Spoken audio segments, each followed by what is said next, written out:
Hello everyone, welcome back to Shan foundation. हम लोग history का chapter the first world war के बारे में पढ़ रहे थे, जिसमें हम लोग ने इस चैप्टर की एक आउटलाइन तैयार की थी। और अब हम लोग जो पढ़ेंगे वो होगा causes of the first world war.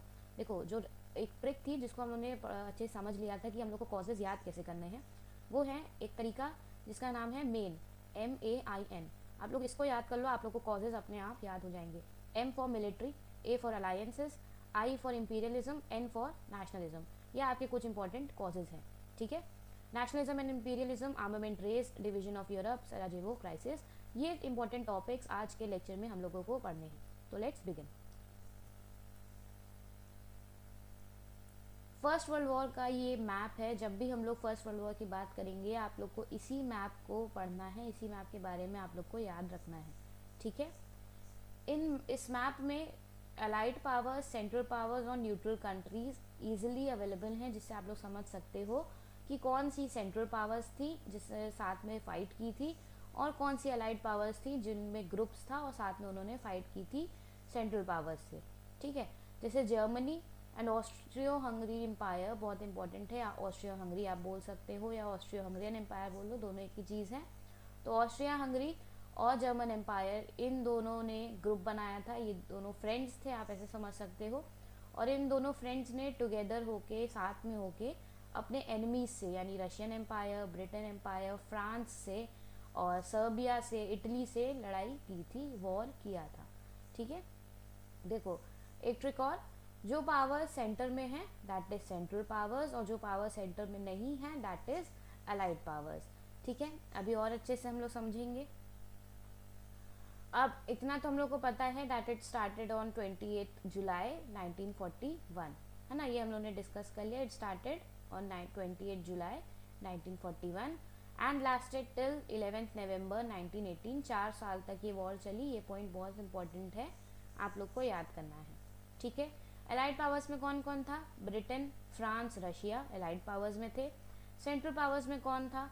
Germany, Austria and their allies. Allies मतलब जो भी कॉलोनीज जर्मनी या ऑस्ट्रिया ने किसी और कंट्री में या कॉन्टिनेंट में बनाया था, दैट इज देयर अलाइज, ठीक है। अलग अलग कंट्रीज में, अलग अलग कॉन्टिनेंट्स में उन्होंने कॉलोनीज बनाई थी। Fought in different areas known as fronts, ये हम लोग प्रीवियस लेक्चर में भी डिस्कस कर चुके हैं। Western front end eastern front, इसको अब डिटेल में नहीं जाएंगे। अगर आप लोग को वेस्टर्न फ्रंट और ईस्टर्न फ्रंट अच्छे से समझना है तो आप लोग इसके पहले वाला लेक्चर देख सकते हो, उसमें हम लोग ने वेस्टर्न फ्रंट को और ईस्टर्न फ्रंट को अच्छे से डिस्कस किया है, ठीक है। अब आते हैं हम लोग कॉजेज़ पे, जो कि बहुत इंपॉर्टेंट टॉपिक है इस लेक्चर का, और साथ ही साथ आपके आगे आने वाले जो क्वेश्चंस आपके आएंगे फर्स्ट वर्ल्ड वॉर में से, उसमें कॉजेज़ बहुत इंपॉर्टेंट है। नॉट ओनली दिस, बट आप लोग जो इसके आगे आने वाला चैप्टर पढ़ोगे, rise in dictatorship and second world war, उसमें आपका फर्स्ट वर्ल्ड वॉर के कॉजेज़ बहुत ही ज़्यादा इंपॉर्टेंट है, क्योंकि उन्हीं कॉजेज़ की वजह से इवेंचुअली राइज ऑफ डिक्टेटरशिप हुआ एंड सेकेंड वर्ल्ड वॉर उसी की वजह से हुई। तो देखो, नेशनलिज्म की बात करें, नेशनलिज्म एक बहुत इंपॉर्टेंट कॉज है किसी भी जगह के रेवोल्यूशन के लिए, या फर्स्ट वर्ल्ड वॉर समझ लो, या कोई भी वॉर के लिए nationalism is one of the most important topic, ठीक है, या तो one of the most important cause भी आप बोल सकते हो। नेशनलिज्म आखिर होता क्या है? It is an ideology. Nationalism is an ideology in which people of a nation who are common in terms of their history, जैसे इंडिया है ना, इंडिया भी एक कॉमन हिस्ट्री फॉलो करता है, common culture, common language follow करता है, ठीक है। They feel a sense of unity. अब हम लोग इंडियन हैं तो इंडियंस क्या हो गया? एक ग्रुप ऑफ पीपल हो गया जो लोग इंडिया में रहते हैं, जो लोग एक कॉमन लैंग्वेज, एक कॉमन कल्चर और एक कॉमन हिस्ट्री जो है सबकी है, यहाँ पे इंडियंस की है। तो नेशनलिज्म इज एन आइडियोलॉजी, या आप फीलिंग भी कह सकते हो। Nationalism is a feeling also, ठीक है। देश प्रेम जिसको हम लोग कहते हैं, उससे क्या हुआ, लोगों के मन में ये आने लगा कि मेरा देश सबसे अच्छा है, my country should stay at the top, और उसको और इम्प्रूव करना चाहिए, डेवलपमेंट होनी चाहिए। तो इसीलिए नेशनलिज्म बहुत इंपॉर्टेंट सोर्स था जिससे लोगों के मन में रेवोल्यूशन की भावना आई, ठीक है। Each nation thought about its own national interest, जो अभी हम लोगों ने डिस्कस किया कि हर नेशन को ये लगा कि मेरा नेशन सबसे अच्छा है और उसको ऊपर आना चाहिए, टॉप पे आना चाहिए। तो जो उन लोगों का नेशनल इंटरेस्ट था, जैसे इकोनॉमी है ना, उनकी सेफ्टी एक्सेट्रा। तो इन सारी चीज़ों को उन्होंने इम्पोर्टेंस देना शुरू कर दिया।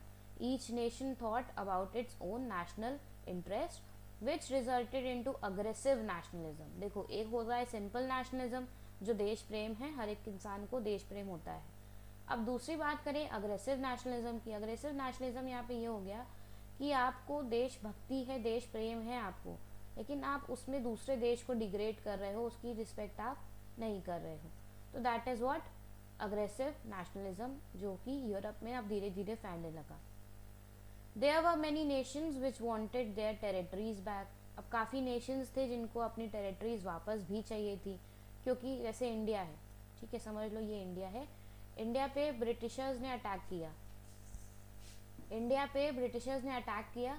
अब अटैक जब किया तो आधे से ज़्यादा प्रोविंसेस ब्रिटिशर्स ने अपने कब्जे में ले लिया, ठीक है, कॉन्कर कर लिया। जैसे ये वाला पार्ट समझ लो इंडियंस का कॉन्कर कर लिया। अब जो बाकी के इंडियंस हैं उनको तो ये लगेगा ना कि अब हम जो पार्ट कॉन्कर हुआ है वो भी हम लोग वापस ले लें अगर हो सके तो ब्रिटिशर्स से, है ना, फाइट बैक करें। तो यहाँ पे भी यही हो रहा था कि there were many nations which wanted their territories back. काफ़ी नेशंस को अपनी टेरिटरीज वापस चाहिए थी। For example France wanted to get back its provinces of Alsace and Lorraine from Germany. Germany ने फ्रांस की दो इम्पोर्टेंट प्रोविंसेस, जिनका नाम आप लोग को याद करना है, एल्सैक एंड लोरेन, इनको जो है कब्जे में करा था, जो फ्रांस को वापस चाहिए था, ठीक है। इसी तरह Italy wanted to get back the territory of Trentino Trieste from Austria. अब ऑस्ट्रिया ने इटली की कुछ टेरिटरीज को कब्जे में किया हुआ था, जो कि उसको वापस चाहिए था। अब नेक्स्ट क्या है, Balkan states like Serbia wanted that their inhabitants who lived in other states should come together to form a greater Balkan state। अब इसको ऐसे हम लोग समझ सकते हैं, बाल्कन स्टेट देखो ये डिवाइडेड है, ये रही बाल्कन स्टेट के मैप्स आपके पास, ठीक है, जैसे सर्बिया का हो गया, टर्की का हो गया, तो ये बॉस्निया का हो गया, तो अलग अलग ये बाल्कन स्टेट्स हैं, ठीक है।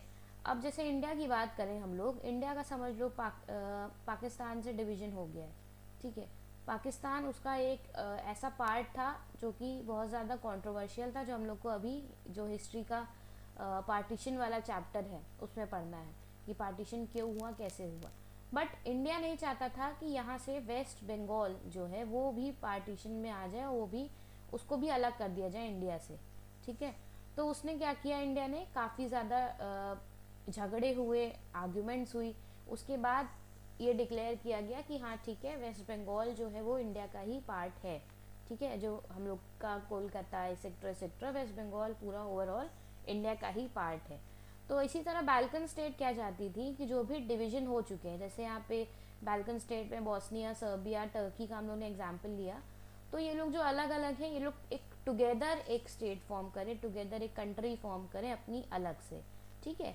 तो Balkan state like Serbia wanted their inhabitants to live with each other who lived in other states should come together to form a greater Balkan state, ठीक है, यानी छोटी छोटी कंट्रीज मिलके एक बड़ी कंट्री बनाए, जिसको मॉडर्न डे हम लोग Romania, Bulgaria, Greece, Serbia etcetera, these are the Balkan state. यहाँ पे आपके पास मैप ये रहा, ठीक है।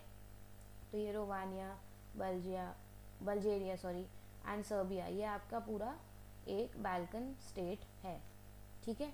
तो नेशनलिज्म में अभी हम लोग ने डेफिनेशन देखो, इसमें नेशनलिज्म की याद करना बहुत ज़्यादा इंपॉर्टेंट है।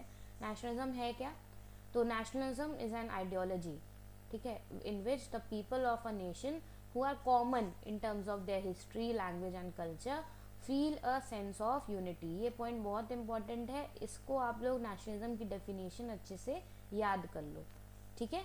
आगे बढ़ते हैं। Fierce competition in economic and defense areas were the causes of growing nationalistic feelings। अब देखो, एक कंट्री अगर पाकिस्तान, हमारे पास यहाँ पे पाकिस्तान है, ठीक है, अगर पाकिस्तान अपने आप को ग्रो कर रहा है डिफेंस में, तो इंडिया भी अपने आप को डिफेंस में ग्रो करेगी, ठीक है, जिससे कि अगर पाकिस्तान बाय चांस कभी इंडिया पे अटैक करता है तो इंडिया के पास sufficient amount of army, sufficient amount of self defence रहे कि वो अपने आप को प्रोटेक्ट कर सके, ठीक है। इसीलिए क्या हो रहा था, डिफेंस का एरिया बढ़ता जा रहा है, इकोनॉमी बढ़ती जा रही है लोगों की, इकोनॉमी सिर्फ बढ़ देखो यहाँ पे नहीं रही है, इकोनॉमी यहाँ पे कम भी हो रही है क्योंकि कंपटीशन चल रहा है। अगर आप अपने डेवलपमेंट के लिए इकोनॉमी बढ़ाओ तो दैट इज़ अनदर थिंग, और अगर आप कंपटीशन के लिए बढ़ाओगे तो उसमें काफ़ी लोगों का लॉस भी होगा। ठीक है, तो कंट्री ए अगर इंक्रीज कर रही है अपने आप को डिफेंस में, ठीक है, तो कंट्री बी क्या करेगी, अपने आप को सेल्फ डिफेंस के नाम पे वो भी अपनी डिफेंस आर्मी इंक्रीज करेगी। तो फियर्स कंपटीशन बढ़ जाएगा दोनों में, तो ए वर्सेस बी हो जाएगा। ठीक है, जितना ए अपना डिफेंस इंक्रीज करेगा उतना ही बी भी कोशिश करेगा कि हम भी अपनी आर्मी को इंक्रीज करें। Fierce competition in economic and defence areas were the causes of growing nationalistic feeling. Aggressive nationalism दोबारा टर्म आया है, ये आपका बहुत इंपॉर्टेंट टर्म है, इसको मार्क कर लो।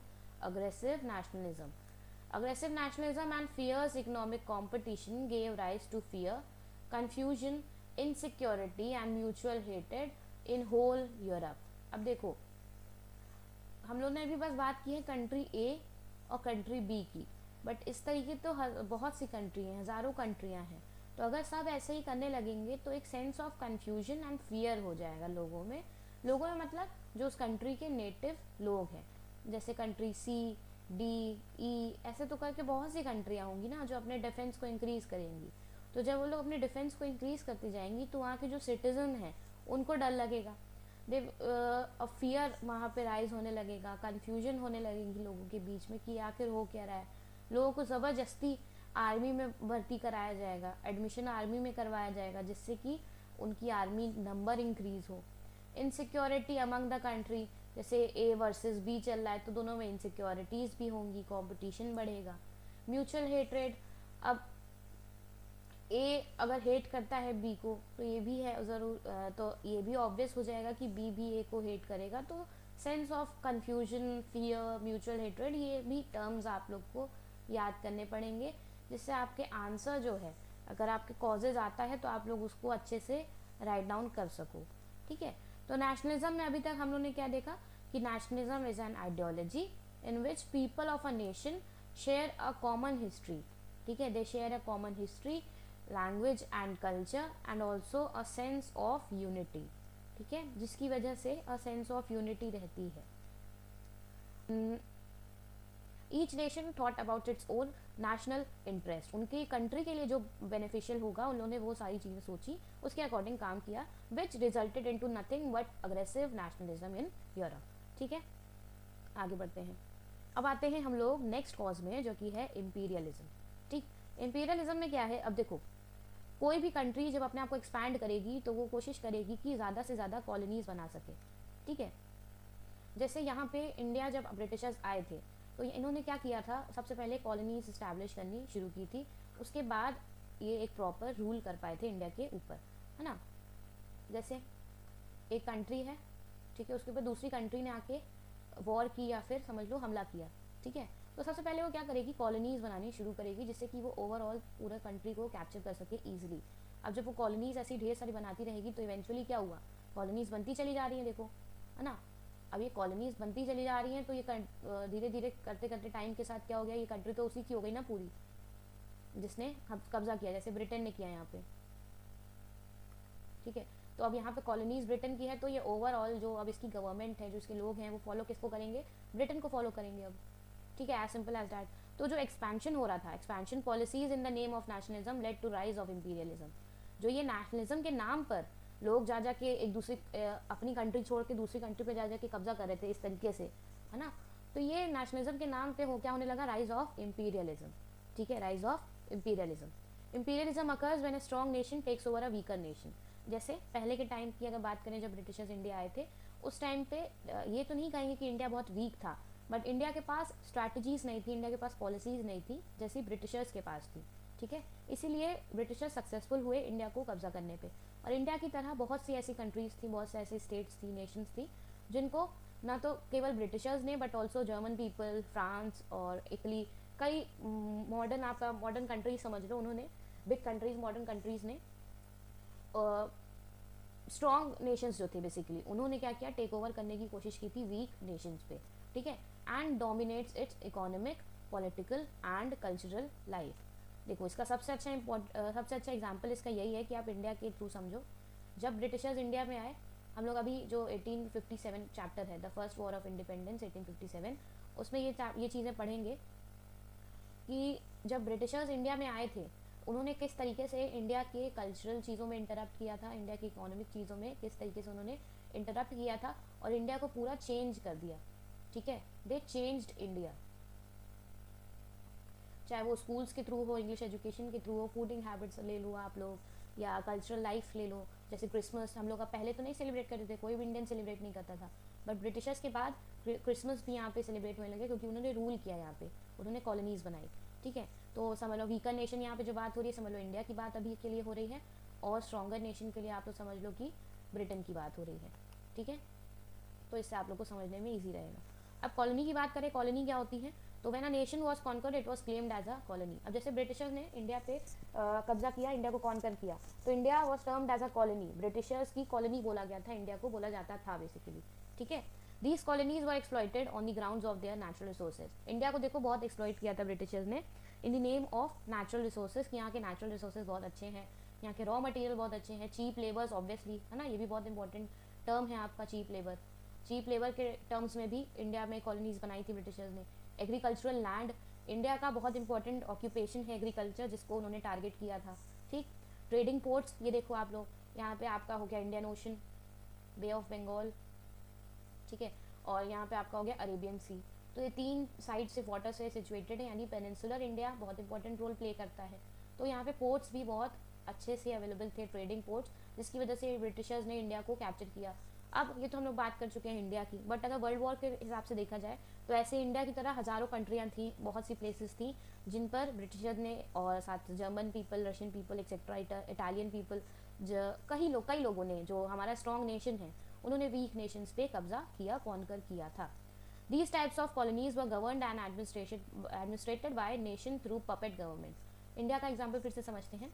इंडिया के ऊपर ब्रिटिशर्स ने ईस्ट इंडिया कंपनी के थ्रू, यहाँ पे ईस्ट इंडिया कंपनी के थ्रू उन्होंने रूल करना शुरू किया था, which was puppet government, EIC। ठीक है, बट जब 1857 की वॉर हुई, जो हम लोग पढ़ेंगे अभी, उसके बाद ये जो रूल है वो क्वीन के पास यानी ब्रिटेन के पास चला गया था, जो अभी हम लोग डिटेल में उस चैप्टर में पढ़ेंगे। बट अभी के लिए आप लोग इतना समझ लो, पपेट गवर्नमेंट का मतलब यहाँ पे क्या हो गया, जैसे इंडिया में एग्जाम्पल है ईस्ट इंडिया कंपनी जो थी वो पपेट गवर्नमेंट थी। ठीक है, these types of colonies were governed and administered by nation through puppet government. Germany, Italy, Russia and Japan worked to increase their influence and increase their colonies in the least developed countries like Asia and Africa। अब Asia और Africa जो least developed, उसकी जो least developed countries थी, वहाँ पर उन्होंने colonies बनानी स्टैब्लिश की थी, और साथ ही साथ वहाँ पे सबसे इंपॉर्टेंट चीज़ जो है वो था चीप लेबर। चीप लेबर का बहुत इंपॉर्टेंट टॉपिक है, तो इसको याद रखिएगा, आगे हम लोग इसको डिस्कस करेंगे। ठीक है, तो नेशनलिज्म में हम लोगों ने अभी ये देखा कि देशभक्ति की वजह से क्या हो रहा था, लोगों को ये था कि मेरा देश सबसे अच्छा, मेरा देश महान, तो हम अपने देश को इकोनॉमिकली और साथ ही साथ डिफेंस के रूप में हम लोग अपने देश को इम्प्रूव करेंगे, डेवलप करेंगे। जिसके बाद क्या हुआ कि अग्रेसिव नेशनलिज्म में वो इवेंचुअली टर्न हो गया। ठीक है, टेरिटरीज के नाम आप लोग यहाँ पे नोट्स गिवन है, आप लोग उसको नोट करके याद कर लीजिएगा, क्योंकि आप लोग की वर्ड टू वर्ड इसको लिखेंगे तो मार्किंग अच्छी से हो पाएगी। फिर इंपीरियलिज्म मतलब यहाँ पे यही है कि जो मेन स्ट्रॉन्ग नेशंस थे उन्होंने वीकर नेशंस पे अपनी कॉलोनीज बनानी स्टार्ट कर दी। ठीक है, अब नेक्स्ट इंपॉर्टेंट टॉपिक जो है, देखो इंपीरियलिज्म और नेशनलिज्म रिलेटेड हैं आपस में, तो आप अगर अच्छे से एक टॉपिक समझ लोगे, नेशनलिज्म या इंपीरियलिज्म कोई भी, तो दूसरा टॉपिक समझने में आप लोग को इतनी डिफिकल्टीज नहीं होंगी। ठीक है, अब नेक्स्ट बात करते हैं हम लोग इंपॉर्टेंट टॉपिक की, जो कि है आर्मामेंट रेस की। आर्मामेंट रेस मतलब यहाँ पे हो गया आर्म्स, वेपन्स। ठीक है, आर्म्स वेपन्स का यूज़ यहाँ पे लोग नेशंस करने लग गए थे। तो आर्मामेंट रेस यानी use of arms and spreading of new types of weapon bye every nation. अब हर नेशन क्या ट्राई कर रहा था कि उनके पास मॉडर्न टेक्निक्स के वेपन हो, इंपॉर्टेंट और स्ट्रॉन्ग वेपन हो, जिससे वो लड़ाई कर सके और जिसके थ्रू वॉर में वो लोग आगे बढ़ के जीत सके। ठीक है, made the situation unfavourable for the peace. अब नए नए तरीके की वेपन्स, आर्म्स, जैसे कैनन हो गया। ठीक है, कैनन हिंदी में आपका हो गया, उसको बोलते हैं तोप। ठीक है, तो कैनन्स का भी यूज़ होने लगा, यहाँ पे मशीन गन्स का भी यूज़ हो रहा था। तो इसकी वजह से क्या था, लोगों के लिए ये कंडीशन जो थी वो अनफेवरेबल हो गई थी और लोगों को पीस नहीं मिल रही थी, क्योंकि वेपन्स अब देखो जब इंट्रोड्यूस की जा रही है, बनाई जा रही है, तो ऑब्वियसली बात है उसको बार चेक किया जाएगा, उसको यूज़ किया जाएगा, तो जिसकी वजह से लोगों को पीस नहीं मिल रही थी और it was unfavourable for the peace. Every nation started research and development in defence sector in name of self defence. देखो, नेशनलिज्म जाग रहा है, इंपीरियलिज्म जाग रहा है, उसकी वजह से यहाँ पे हम लोगों को हो गया कि self defence is very much important. तो एवरी नेशन स्टार्टेड रिसर्च, हर नेशन ने क्या किया, रिसर्च चालू कर दी, डेवलपमेंट चालू कर दिया इन डिफेंस सेक्टर में, ठीक है।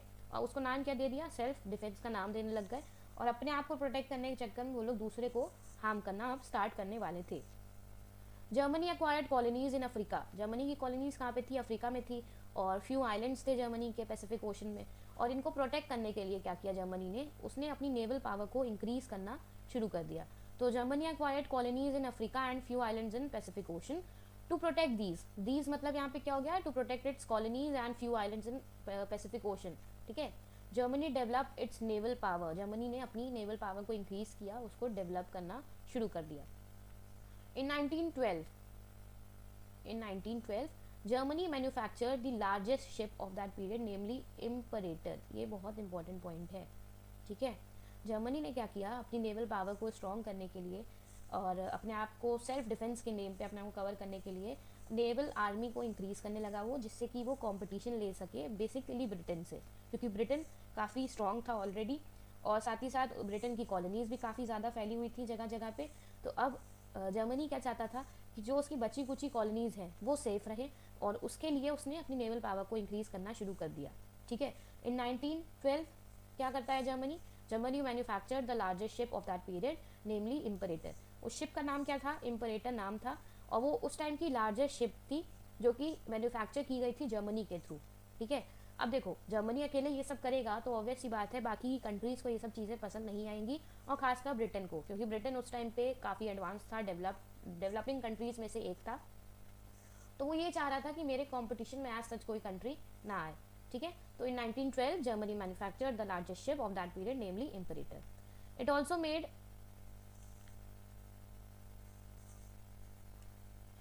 Made Kiel canal deeper so that battle ships could enter the water.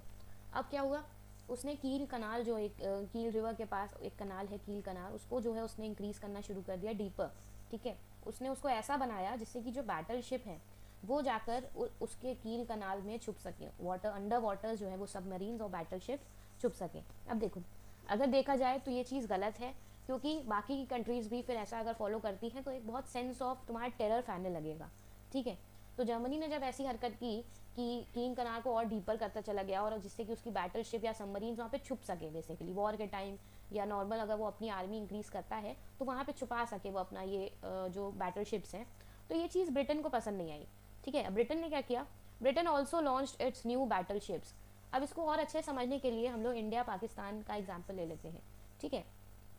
अगर पाकिस्तान अपनी ऐसी कुछ आर्मी बना रहा है, या अपना कुछ ऐसा बॉम्ब्स या वेपन्स और शिप्स कुछ भी इस टाइप का अगर बना रहा है जो कि इंडिया के लिए आगे चलकर हार्मफुल हो सकता है, ठीक है, इंडिया के लिए आगे चलकर वो हार्मफुल हो सकता है, तो इंडिया उसके खिलाफ आवाज़ उठाएगी।